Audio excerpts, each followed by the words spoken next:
I've got something you need to see. So you need to kind of come up here a little closer. Because if I can't touch you, I'm not going to be able to show you very good. Come on up here. I got 2 bowls here. Both have white stuff in them. What do you suppose this is? What do you think it is? Salt and sugar.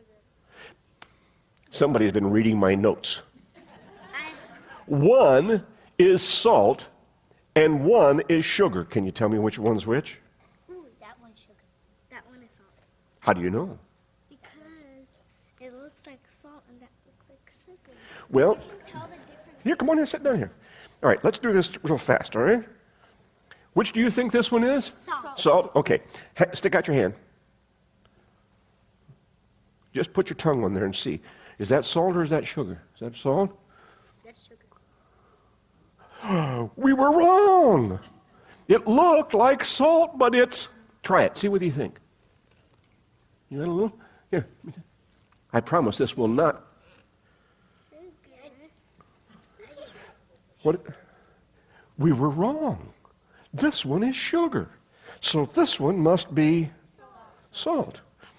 Now, if you look at them, there's no real way of knowing until you taste whether one's sugar or one's salt. Can you see them? Look, they're both white. They both have little tiny crystals. They both kind of sparkle in the lights, don't they? Yeah.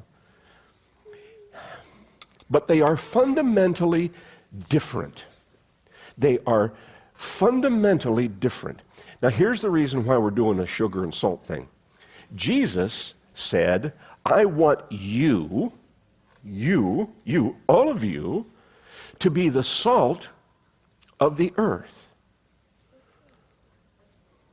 Isn't that interesting? Well, if it doesn't look any different, why didn't he say, I want you to be the sugar of the earth? Wouldn't that be sweet? Huh? It seems like it would be. No, it really isn't. Because salt is a very specific compound in this earth. It stays the same always. You can dissolve it in water, then you can take the water away, and it goes right back to being salt. It is salt every day. From the day that it starts out as new life, calcium chloride, those 2 elements go together to make it, to the day that it's separated, it is salt. I can spread it on the yard or on the sidewalks out here and help melt the ice, but when the sun comes out and dries up all of the moisture, it stays salt. No matter what happens, it's always salt. Sugar's not the same. That's not salt. This is salt here. This is sugar. You know what happens when sugar is tested? Makes your teeth rotten. Makes your teeth rotten. Well, no. Sugar is not a natural element. It's made of carbon. It looks white on the outside. It tastes sweet. But you know what happens when it's tested? When it's really put to the test? The real insides of it come out.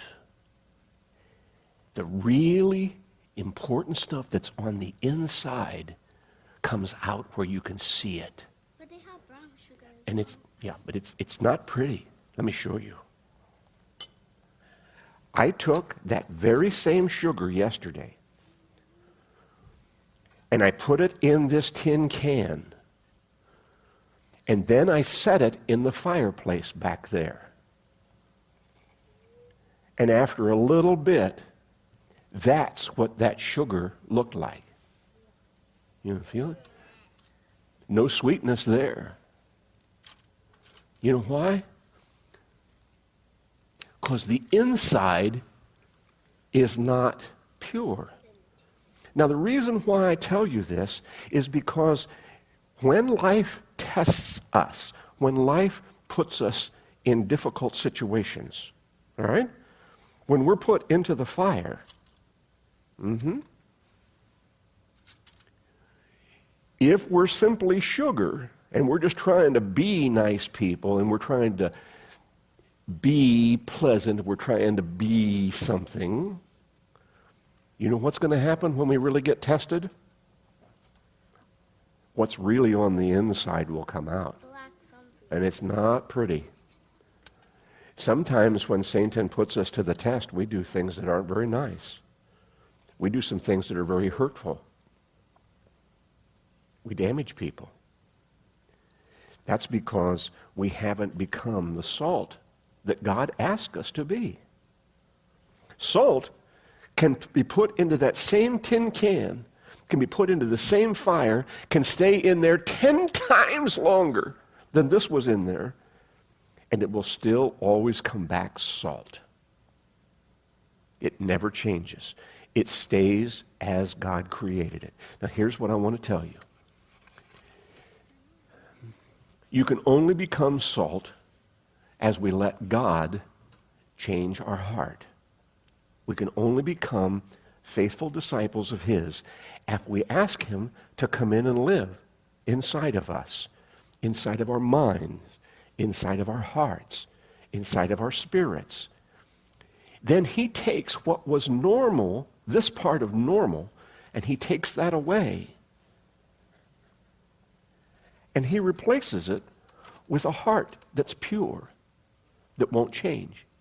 You want to taste a little of the salt? Here, stick your hand on it. That will always stay salt, no matter what happens. Okay? It's salty. That's the point. It's salty, and it will always be salt. I want you to understand. Let's have a word of prayer together. We ask God to come in and make us salty, all right? Dear Jesus, you know that salt is a requirement of life. Without salt, we get sick. In fact, people used to pay their debts back and forth to each other by giving them quantities of salt that they could take home and use. Because salt is a necessity of life. Sugar is not.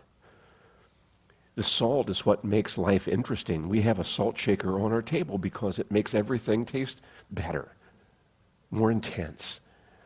Lord, we want to be your salt in the world. We want to be able to tell people, you can depend on me. I'm going to be the same no matter what happens. And I want to be faithful in following you, no matter what life may do or how things might change. We ask you, Lord, to be with us and make us good, pure, useful salt in the world. Thank you for the children and for listening to this message. And we just ask that you'll transform lives to make us all into the kind of people you want us to be. Amen.